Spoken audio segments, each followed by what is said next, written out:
Hello students, class 10th, chapter 12 electricity, and the topic is application of heating effect of electric current. आप joules law of heating and heating effect of electric current previous video में पढ़ चुके हो।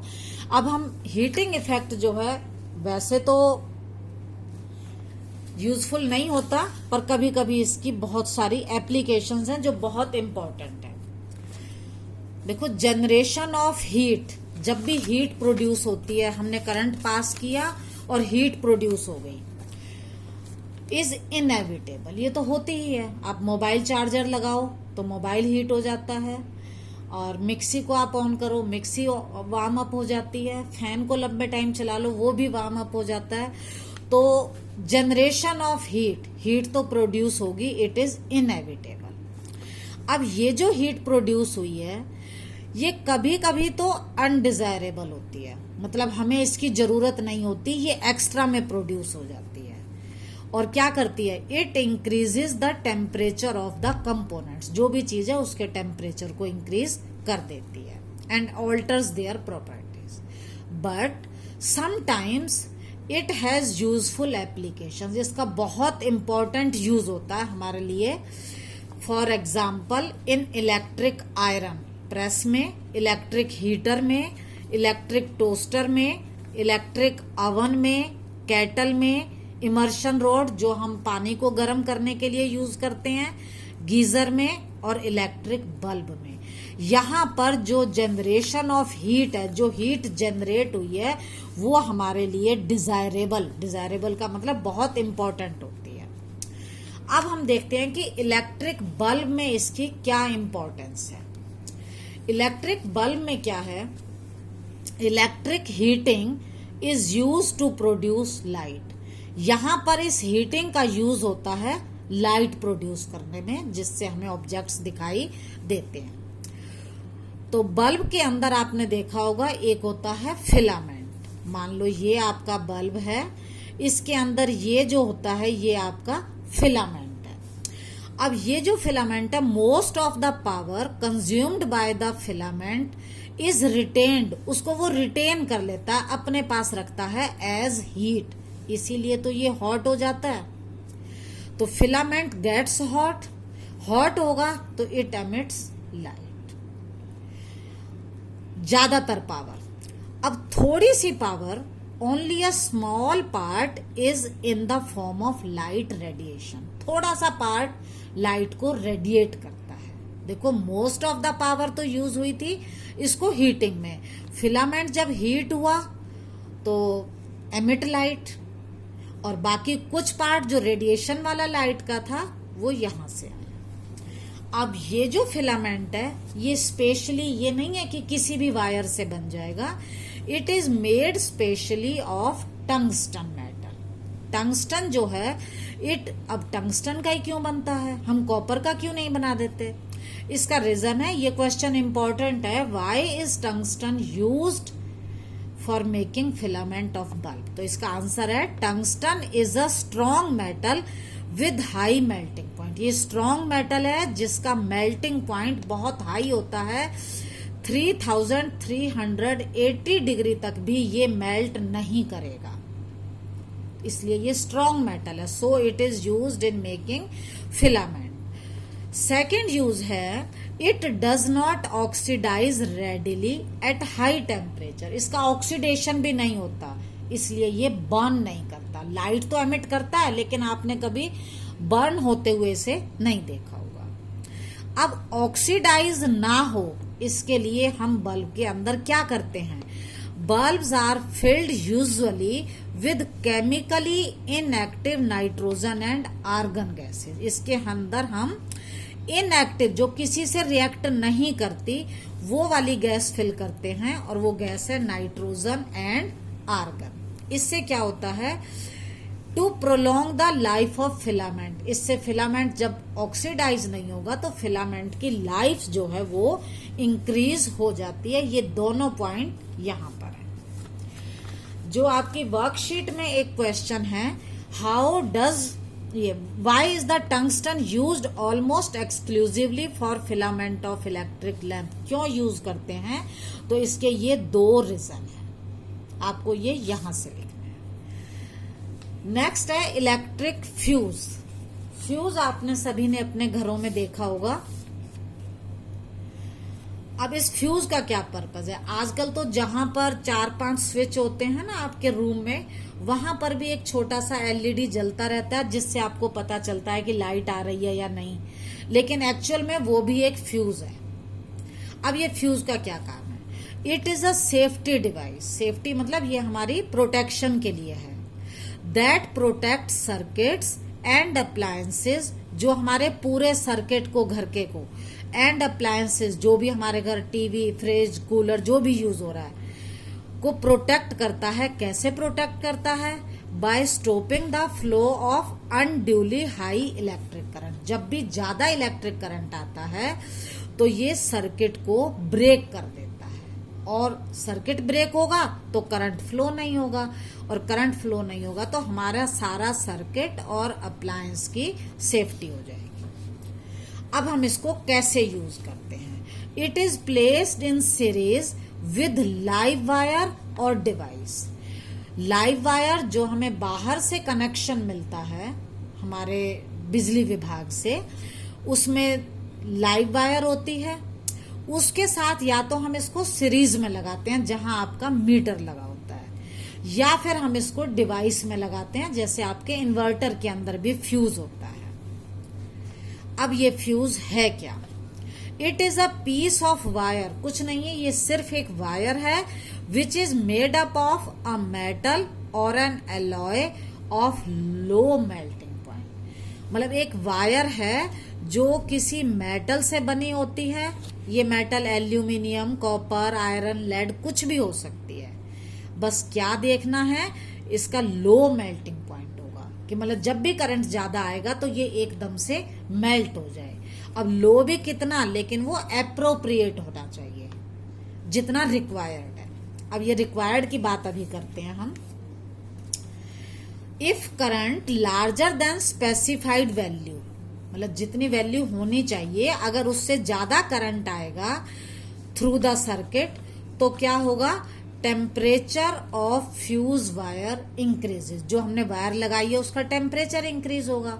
अगर temperature increase होगा तो wire melt हो जाएगी, पिघल जाएगी, और वायर मेल्ट होगी तो सर्किट ब्रेक हो जाएगा और करंट आगे नहीं जाएगा, जिससे हमारे सारे सर्किट और अप्लायंस प्रोटेक्ट हो जाएंगे। अब क्या ये वायर हम ऐसे ही लगा देते हैं? नहीं। फ्यूज वायर इज एनकेस्ड, ये रखी होती है इन कार्ट्रिज ऑफ पोर्सिलिन। कभी आपने मीटर में देखा होगा तो पोर्सिलिन के कार्ट्रिज होता है, उसके अंदर ये मेटल वायर लगी होती है, ये फ्यूज ही होता है। और इसकी जो करंट कैपेसिटी है, मतलब इसमें से कितना करंट आए कि ये मेल्ट करे, is slightly higher than that of appliances. जितना हमारा अप्लायंस है उससे थोड़ी सी ज्यादा रखते हैं। तो जो भी हम फ्यूज लगाएंगे उसका रेट होता है या तो 1 एम्पियर का होगा, या 2 एम्पियर का, या 3 एम्पियर का, या 5 या 10 एम्पियर, जितनी हमारी रिक्वायरमेंट है। अब हमें रिक्वायरमेंट कैसे पता लगेगी कि हमें कितने एम्पियर का लगाना है? सपोज आपका ये इलेक्ट्रिक आयरन है जिसकी पावर है 1 किलोवाट, और हमारे घरों में जो लाइट आती है वो आती है 220 वोल्ट की। आपको मालूम है P इक्वल टू VI। अब P कितना है? 1 किलोवाट या 1000 वाट, और V कितना आ रहा है? 220। तो करंट कितना चाहिएगा? P upon V। इसको हम सॉल्व करेंगे तो ये आएगा 4.5। हमें इससे थोड़ा सा ज्यादा लगाना है तो कितना लगाएंगे? 5 एम्पियर का। तो हम इस तरह से इसकी रेटिंग कर लेते हैं। तो हम यहाँ पर 5 एम्पियर का क्या लगाएंगे? फ्यूज वायर यूज करेंगे।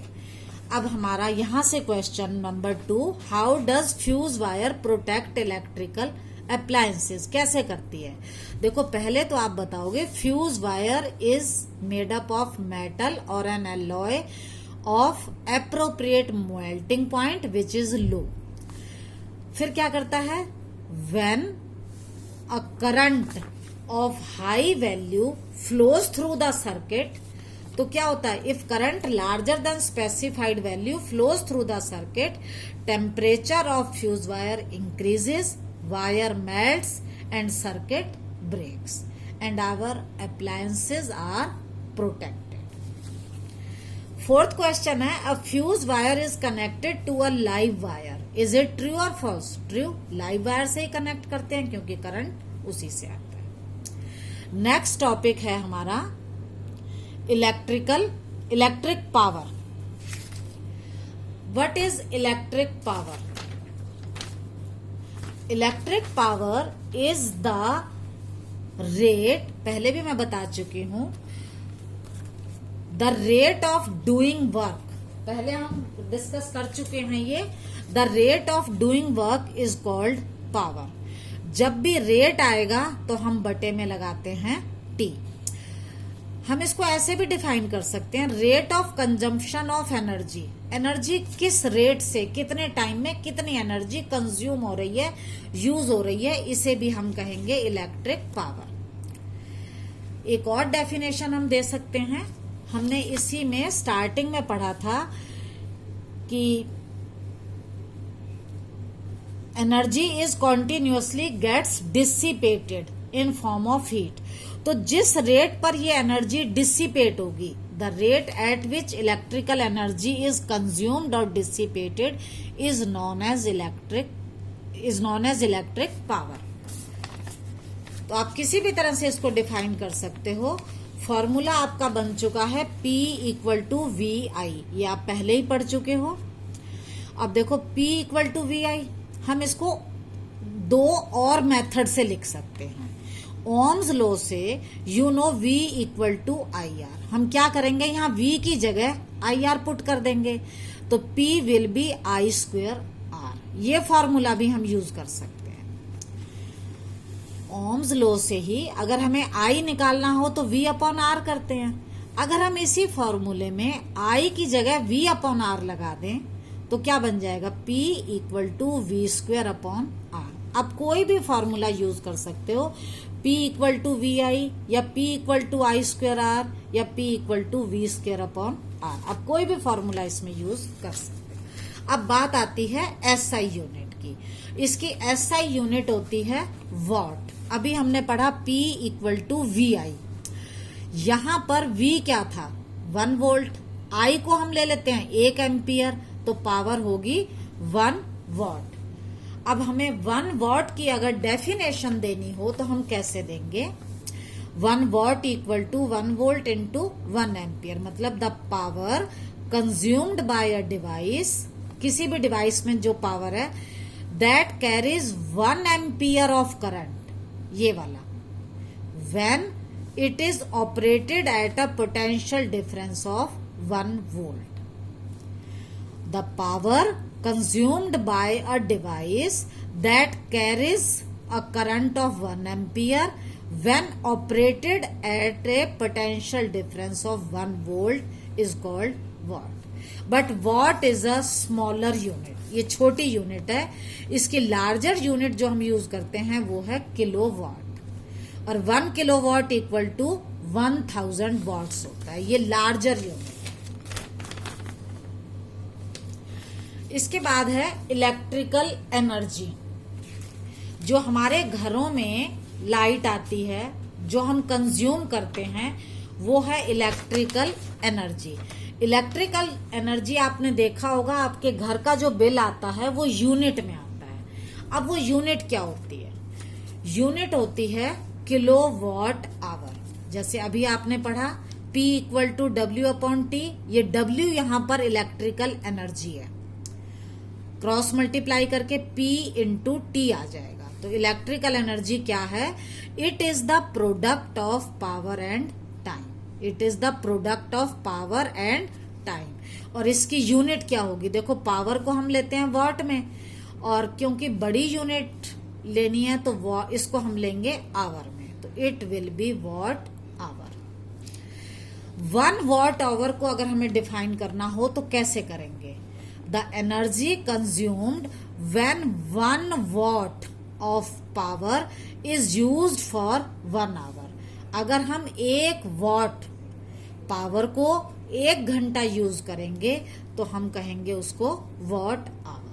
लेकिन जो हमारे घर में इलेक्ट्रिसिटी यूज होती है, इलेक्ट्रिकल एनर्जी यूज होती है, वो बहुत ज्यादा होती है, तो हम इसको एक्सप्रेस करते हैं 1 किलोवाट आवर से, जिसको हम 1 यूनिट बोलते हैं, जिसमें आपका बिजली का बिल आता है, वो होती है 1 किलोवाट आवर का मतलब है 1 यूनिट। अब 1 किलोवाट आवर का मतलब, ये किलोवाट का मतलब है 1000 वॉट, और आवर 1 आवर में सेकंड होते हैं 3600। जब हम मल्टीप्लाई करेंगे तो ये आएंगी 1 2 3 4 5 तो 0 लग गई, और 36 को 1 से किया तो ये आ गया 36। अब ये जो वॉट सेकंड आए, वॉट सेकंड को हम जूल भी कहते हैं, तो हम यहाँ जूल लिख सकते हैं। तो 1 किलोवाट आवर हो जाएगा। बेटा जब भी हम स्टैंडर्ड फॉर्म लिखते हैं तो हम एक डिजिट के बाद डेसिमल यूज करते हैं, तो ये हो जाएगा 3.6, और बाकी का जो बचा 1 2 3 4 5 6, ये 10 की पावर 6 जूल हो जाएगा। जहां से आपने डेसिमल लगाना शुरू किया, उतने डिजिट गिन के उतनी पावर लगा दो। तो ये आ गया आपका 1 kilowatt hour equal to 3.6 into 10 raise to the power 6 joule. आपको समझ आ गया होगा ये कैसे आया। इसको हम 1 यूनिट भी बोलते हैं। ये आपको यहां निकाल कर दिखा रखा है। अब देखो एक क्वेश्चन है ये, an electric bulb is connected to a 220 volt generator, तो V equal to 220। The current होता है I is 0.50 ampere. What is the power? Power का फॉर्मूला आपको मालूम है, P equal to VI। V कितना है 220, I कितना है 0.50। इसको आप सॉल्व करोगे तो ये हो जाएगा 110 वॉट। एक और आपका क्वेश्चन है, which uses more energy a 250 watt TV set in 1 hour और a 1200 watt toaster in 10 minutes. देखो हमारे पास एक है टीवी और एक है टोस्टर। जो टीवी है उसकी पावर है 250 वॉट और टाइम है 1 आवर। टोस्टर में पावर है 1200 वॉट और टाइम है 10 मिनट। देखो ये वॉट आवर लिया है तो हम इसको भी वॉट आवर में ही लेंगे। तो 10 मिनट के हमने आवर बनाए तो हम डिवाइड करेंगे 60 से। हमें देखना है किसकी एनर्जी ज्यादा है, तो पहले हम एनर्जी फाउंड आउट करते हैं। फॉर्मूला है rate of doing work is called power. यहां से अगर हमें एनर्जी निकालनी हो तो क्रॉस मल्टीप्लाई किया, W equal to P into T। Power है 250 वॉट, टाइम है 1 आवर, तो ये आ गया 250 watt hour. Similarly in case of toaster, power है 1200 और टाइम है 10/60। इसको हम सॉल्व करेंगे, ये आएगा 200 वॉट आवर। अब आप अपने आप देखिए 250 ज्यादा है या 200? 250 is more, so TV set will use more energy. Okay, now the chapter is complete. Revise it, watch the videos again and again, and clear your doubts. If any problem, you may call me.